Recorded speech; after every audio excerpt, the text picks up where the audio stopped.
സിർസയിലെ ഖാജ ഖേഡയിൽ പാകിസ്ഥാന്റെ ballistic മിസൈലായ Fatah 2-ന്റെ ഭാഗങ്ങൾ കണ്ടെത്തി. വയലുകളിലാണ് ഇവ കണ്ടെത്തിയത്. ഡൽഹിയിലേക്ക് പാകിസ്ഥാൻ തൊടുത്ത മിസൈലുകളാണ് സൈന്യം സിർസയിൽ തകർത്തത്.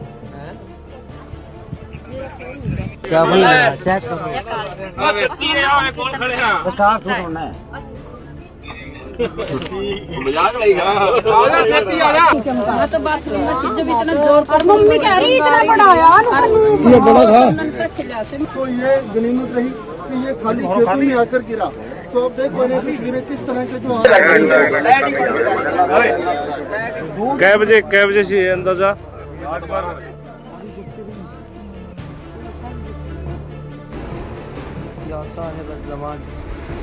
പാകിസ്ഥാനിലെ സർഗോദ വ്യോമത്താവളത്തിൽ ഇന്ത്യ പ്രത്യാക്രമണം നടത്തി. ഡ്രോണുകളും മിസൈലുകളും ഉപയോഗിച്ചുള്ള ഇന്ത്യയുടെ തിരിച്ചടി തടയാൻ പാകിസ്ഥാന് കഴിഞ്ഞില്ല.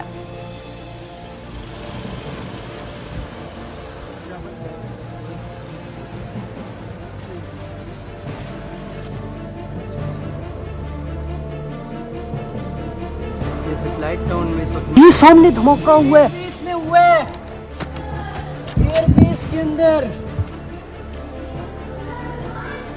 एयरबेस के अंदर धमाका हुआ। ये देखो सरगोदा कैंट एरिया है, ये एयरबेस है। अल्लाह करे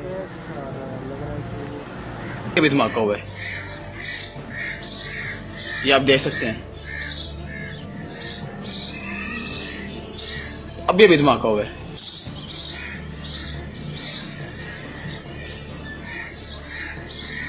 പാക് ഷെൽ വീടിന് മുകളിൽ പതിച്ച കശ്മീർ സർക്കാരിലെ മുതിർന്ന ഉദ്യോഗസ്ഥൻ കൊല്ലപ്പെട്ടു. Rajouri deputy development commissioner Rajkumar ഥാപ്പയാണ് കൊല്ലപ്പെട്ടത്. ഇന്നലെ മുഖ്യമന്ത്രി ഒമർ അബ്ദുള്ളയെ അനുഗമിച്ച ഉദ്യോഗസ്ഥനായിരുന്നു രാജ്കുമാർ ഥാപ്പ.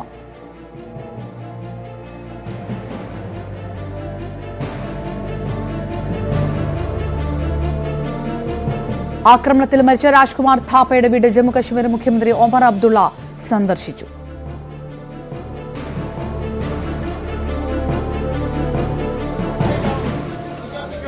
പാകിസ്ഥാൻ ആക്രമണത്തിൽ ജമ്മുവിലെ റെഹാരിയിൽ വീടുകൾക്ക് നാശനഷ്ടമുണ്ടായി. ജനവാസ കേന്ദ്രങ്ങളെ ലക്ഷ്യമിട്ടാണ് ആക്രമണങ്ങൾ നടത്തിയത്.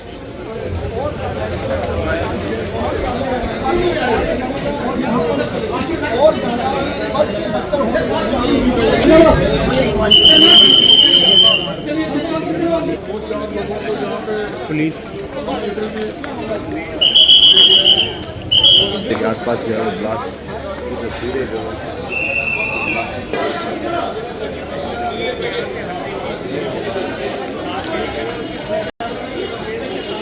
यहाँ पर जो पाकिस्तान से मिसाइल दागी गई है वो सीधे तौर पर रिहायशी इलाकों पर जो है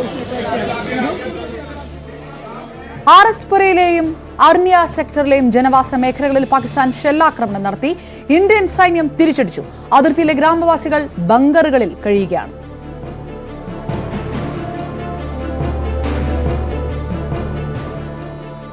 ഖത്രയിൽ ജനങ്ങൾ വീടുകളിൽ തന്നെ തുടരാനാണ് നിർദ്ദേശം. അത്യാവശ്യ സന്ദർഭങ്ങളിൽ മാത്രം പുറത്തിറങ്ങിയാൽ മതി.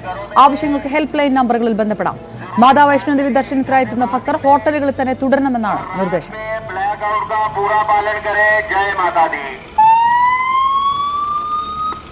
जय माता दी।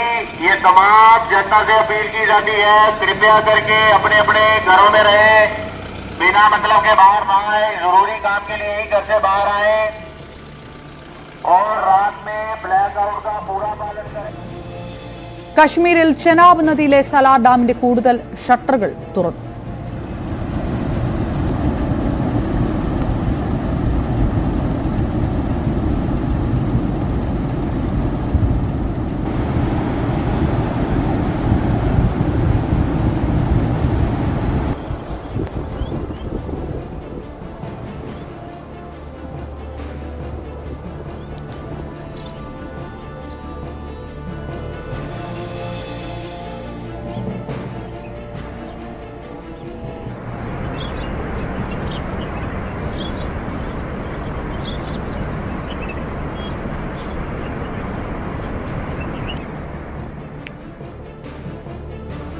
പാകിസ്ഥാന്റെ തീവ്രവാദത്തിന് ഇന്ത്യയുടെ മറുപടി വെറും തിരിച്ചടി മാത്രമായിരുന്നില്ല.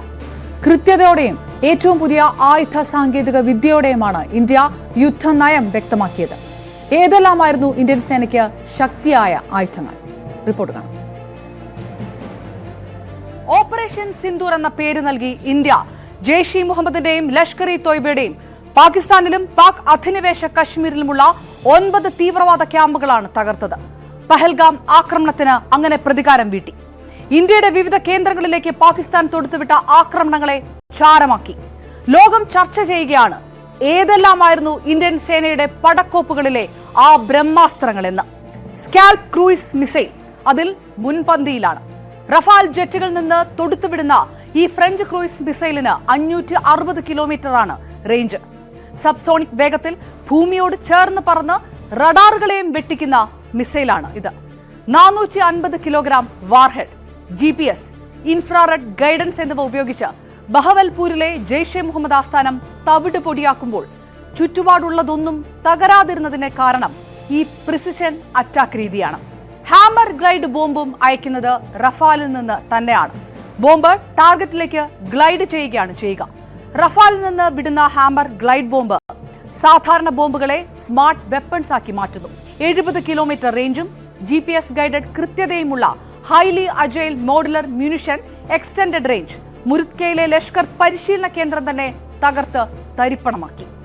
ലോയിറ്ററിംഗ് മ്യൂണിഷൻസ് അഥവാ കാമിക്കേസ് ഡ്രോൺസ്, രഹസ്യവും കൃത്യവുമായ ആക്രമണം നടത്തുന്നവയാണ് ഇന്ത്യൻ നിർമ്മിത ഈ ഡ്രോണുകൾ. 50 തൊട്ട് 100 കിലോമീറ്റർ റേഞ്ചിൽ ടാർഗറ്റിന് മുകളിൽ വട്ടമിട്ട ശേഷം സ്ഫോടക വാർഹെഡുമായിട്ടായിരിക്കും ആക്രമണം നടത്തുക. പാക് അധിനിവേശ കശ്മീരിൽ ലഷ്കർ ഇ തോയ്ബയുടെ മൊബൈൽ യൂണിറ്റുകളെ AI ഡ്രിവൺ ടാർഗറ്റിംഗ് ഉപയോഗിച്ച് നശിപ്പിച്ചത് കാമിക്കസ് ഡ്രോണുകൾ ഉപയോഗിച്ചാണ്. UAS ഗ്രിഡ്, അൺമാൻഡ് ഏരിയൽ സിസ്റ്റത്തിന്റെ നെറ്റ്വർക്ക് സിസ്റ്റം, കൃത്യസമയത്ത് കൃത്യ അറിവാണ് നൽകുക.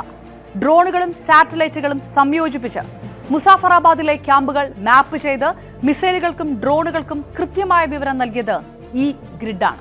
അടുത്തത് S-400 ട്രയംഫ് അഥവാ ഇന്ത്യയുടെ സുദർശന ചക്രം. റഷ്യൻ നിർമ്മിത S-400 ട്രയംഫ് വ്യോമ പ്രതിരോധ സംവിധാനം ഇന്ത്യൻ വ്യോമമേഖലയെ കാത്തുരക്ഷിച്ച കവചം കൂടിയാണ്. 400 കിലോമീറ്റർ റേഞ്ചും മൾട്ടി ടാർഗറ്റ് ട്രാക്കിംഗും ഉപയോഗിച്ച് പാകിസ്ഥാന്റെ പ്രത്യാക്രമണങ്ങളെ, ഡ്രോണുകളെയും മിസൈലുകളെയും തടഞ്ഞു. അതിർത്തിയിൽ വിന്യസിച്ച S-400 ഒരു ഭീഷണിയെയും തകർക്കാനാവാത്ത കവചം കൂടിയാണ് ഇന്ത്യക്ക്. Barak 8 missile, Indo Israel Barak 8 മിസൈലുകൾ ഇന്ത്യൻ നാവികസേനയുടെ കരുത്താണ്. 100 കിലോമീറ്റർ റേഞ്ചും ആക്റ്റീവ് റഡാർ ഹോമിംഗും ഉപയോഗിച്ച് പാകിസ്ഥാന്റെ ആന്റി ഷിപ്പ് മിസൈലുകളെ തടഞ്ഞു. ബരാക് 8ന്റെ കൃത്യത തീരദേശ നിരീക്ഷണത്തിന് ഒരു കാരണവശാലും തടസ്സമില്ലാത്ത ഏകോപനമാണ് ഉറപ്പാക്കുന്നത്. ഇന്ത്യയുടെ അജയ്യമായ ആയുധശേഖരവും ദൃഢനിശ്ചയവും പ്രകടമാക്കുകയായിരുന്നു ഓപ്പറേഷൻ സിന്ധു. സ്കാൽപിന്റെ കൃത്യത തൊട്ട് S-400ന്റെ പ്രതിരോധം വരെ ഇന്ത്യ തീവ്രവാദത്തെ പൂർണ്ണമായി ഇല്ലാതാക്കുന്നത് ആവനാഴിയിലെ ഈ ആയുധങ്ങൾ പുറത്തെടുത്താണ്. ഫൈറ്റ് അഗെയിൻസ്റ്റ് ടെറർ എന്ന് തലയുയർത്തിപ്പിടിച്ച് ഇന്ത്യ പറയുന്നതിലും ഈ പറഞ്ഞ ബ്രഹ്മാസ്ത്രങ്ങളുടെ ശക്തി സുവ്യക്തമാണ്.